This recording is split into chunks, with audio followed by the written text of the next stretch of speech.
उत्तराखंड का जोशीमठ धंस रहा है, खिसक रहा है या कुछ और हो रहा है, जो भी हो रहा है, लेकिन जो जिस तरह के पिक्चर्स या विजुअल सामने आ रहे हैं वो थोड़ा डराने वाले हैं, क्योंकि दरारें बढ़ रही हैं, दरारें काफी चौड़ी हो रही हैं। जो तमाम वहां की बसासत है वहां पे दरारें देखने को मिल रही हैं। और दरारें ऐसा नहीं कि अचानक रात को आ गई हैं, सुबह दिखाई पड़ी हो। ये दरारें पहले काफी लंबे समय से आ रही हैं।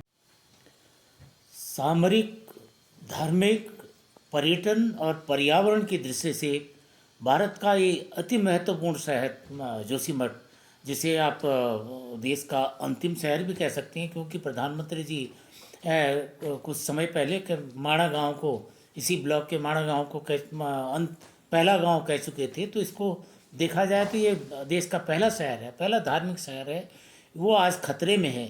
और ये केवल ये मामूली शहर नहीं है, ये तो एक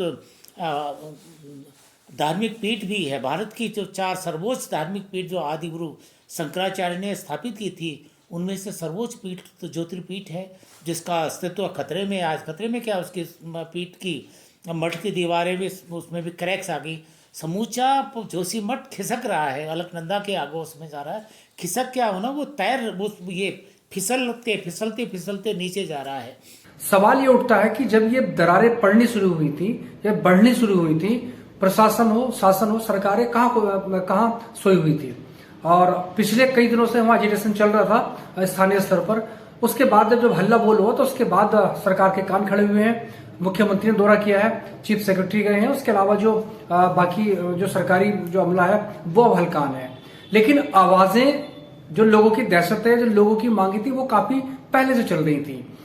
जोशीमठ में जो स्थिति है और जिस तरह से वहाँ जगह जगह से जमीन दरकी है, तो उससे ये बात साफ हो गई है कि उसको रिपेयर नहीं किया जा सकता है। वो इनरिपेयरेबल दुर्घटना है, जिसे आप ठीक नहीं कर सकते, सुधार नहीं सकते। लेकिन हम उससे सबक लेके अपनी भावी रणनीति बना सकते हैं और कहीं ना कहीं हमें यू टर्न लेने पे पुनर्विचार करना होगा। लेकिन एक बड़ी विडंबना यह है कि हाल के वर्षों में एक साइस्मिक बेल्ट है, तो उस लिहाज से 4 या 5 जोन में आता है, तो संवेदनशील तो पूरा पहाड़ है। लेकिन पहाड़ की संवेदनशीलता के मद्देनजर सरकारें कितने संवेदनशील हैं, ये अपने आप में एक बहुत बड़ा सवाल है। जो मैंने आपसे फैक्ट्स अभी रखे कि दरारें एक दिन में नहीं आई हैं, अचानक नहीं आई हैं, रात में सोए सुबह उठे दरारें दिख गई, ऐसा नहीं है।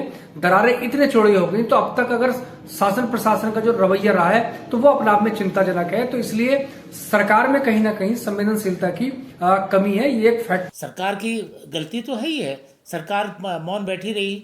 लेकिन आम आदमी, लोगों की, हमारी भी गलती है कि जो हम प्रकृति के मिजाज को समझ नहीं पाए और प्रकृति की जो संवेदनशीलता है उसको समझ नहीं पाए।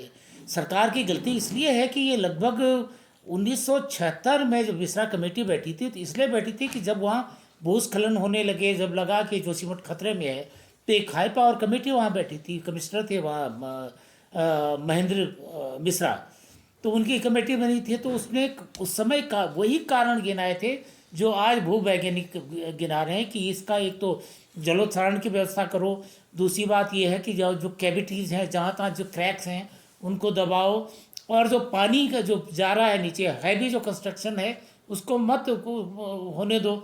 ये सारी बातें तब हुई, इसका नहीं माना। तो सवाल ये भी है कि आखिर क्या किया जाए। देखिए, साइंटिफिक उसकी स्टडी पहले भी हुई है, कोई ऐसा नहीं कि अभी स्टडी हुई है। एक कथित रिपोर्ट जो है वो चर्चा में उन्होंने कहा कि पूरा ये बह जाएगा, धस जाएगा, बहुत जान माल को खतरा है। खतरा तो है, उससे पहले भी स्टडी हुई है। अगर आपको याद हो तो ब्रिटिश टाइम में भी हुई है और उसके अलावा यूपी के टाइम में भी हुई है। तो जो भी तमाम जो स्टडी सरकारी स्तर पर होती है, उन स्टडी की रिपोर्ट्स पे अमल कितना होता है। जाए तो 1936 में एक स्विस से एक्सपीडिशन हुआ था, अर्नाल्डो हेइम्स एंड उसका उनके साथी थे ऑगस्टो गैंसर। तो उन्होंने कहा था कि वो जो एमसीटी है, उन्होंने कहा था ये उन्होंने वहाँ पर आइडेंटिफाई की थी और ये कहा था कि हेलंग से लेकर तपोवन तक का इलाका संवेदनशील है, टेक्टोनिकली, जियोग्राफिकली ये बड़ा संवेदनशील है। और उसके बाद उसी के बीच में तो जोशीमठ आता है। वो कमेटी के बाद ही रिसर्च होते रहे, बड़े बड़े यहाँ के जो जियोलॉजिस्ट हैं उन्होंने किया वहाँ पर, चाहे खड़ग सिंह वाल्दिया हों या प्रोफेसर बिस्ट हों या जो भी हों, सब ने किया। उसके बाद तो क्या वो वही चीज़ आइडेंटिफाई की, वो कंफर्म किया कि हाँ ये खतरे में चित्र है। तो उसके बाद मिश्रा कमेटी आई। मिश्रा कमेटी ने कहा ये तो बहुत संवेदनशील है। उत्तराखंड बने हुए 22 साल हो गए हैं। पहले चलो ये एक एक्सक्यूज होता था साहब, यूपी था, यूपी में उतनी सुनवाई नहीं होती थी, यूपी बहुत बड़ा स्टेट था, उसमें पहाड़ एक बहुत छोटा सा हिस्सा था। अब जबकि उत्तराखंड बने हुए 22 साल हो गए हैं और एक के बाद एक से एक बड़े नाम उत्तराखंड के मुख्यमंत्री रहे हैं, तो वो संवेदनशीलता कितनी बढ़ी है। जोशीमठ में आई आपदा कोई पहली आपदा नहीं है और दुर्भाग्य ये है कि ये आखिरी आपदा भी नहीं है। जो हमारी गतिविधियां हैं, खासतौर से विकास की अंधी दौड़ में जिस तरह से हम अंधे कुएं में छलांग लगा रहे हैं, उससे ये साफ है कि ये आपदा आखिरी आपदा भी नहीं है। ऐसी आपदाएं फिर आनी है, बार बार आनी है और इससे बड़ी आपदाएं आनी है।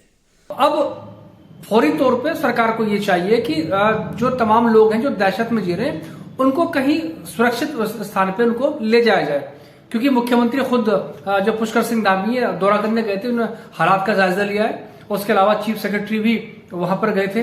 तो अच्छा होता है ये सब लोग पहले भी चले जाते। मैंने कहा है कि उस पर कोई किसी विभागीय औपचारिकता में न जाते हुए सीधे अप्रूवल की जरूरत है, मेरा अप्रूवल ले लिया जाए और उस पर जल्दी से जल्दी जो एक लंबी प्रक्रिया होती है, लंबी प्रक्रिया में नहीं जाएंगे, क्योंकि जो भी काम यहाँ पर होने हैं दीर्घकालिक, चाहे ड्रेनेज का हो चाहे सीवरेज का हो, वो इस बार इस मानसून से पहले होने हैं।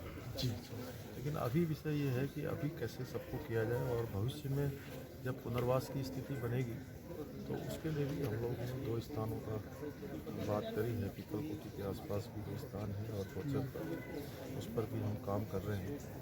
हम इस समय संकट की घड़ी में पूरी सरकार सभी हमारे जोशीमठ वासियों के साथ है। दे रहा है दुरुस्त है, तो पहली प्राथमिकता भी यही होनी चाहिए जो लोग तमाम दहशत में, उनको कहाँ विस्थापित किया जाए, कैसे विस्थापित किया जाए, इस पर थोड़ा सा विचार किया जाना चाहिए गंभीरता पूर्वक। राजनीति का सवाल नहीं है। देखिए राजनीति में विपक्ष जो भी पार्टी विपक्ष में होगी तो वो सरकार पे सवाल खड़े करेगी, लेकिन जब सरकार में होती है तो वो उस पर एक्शन उसके भी सेम वैसे ही होते हैं। एग्जाम्पल मैं आपको देना चाह रहा हूं, तकरीबन 250 परिवार का विस्थापन जो आपदा से प्रभावित गांव हैं, जो अलग अलग पूरे उत्तराखंड के हिस्सों में, कोई 250 के आसपास, शायद 220 या 222 की फिगर है, उनको विस्थापित किया जाना है। पिछले 10-12 साल में, या मैं कहता हूं 22 साल में, सरकारें उनको जमीन नहीं दे पाई है। उनका विस्थापन कैसे किया जाए वो नहीं हो पाया है। अब तो ये पूरा शहर का मामला है जोशीमठ का। और जोशीमठ की बात करें तो देखिए उसका धार्मिक और सामरिक महत्व भी है, क्योंकि आप जानते हैं कि चाइना बॉर्डर है, इसको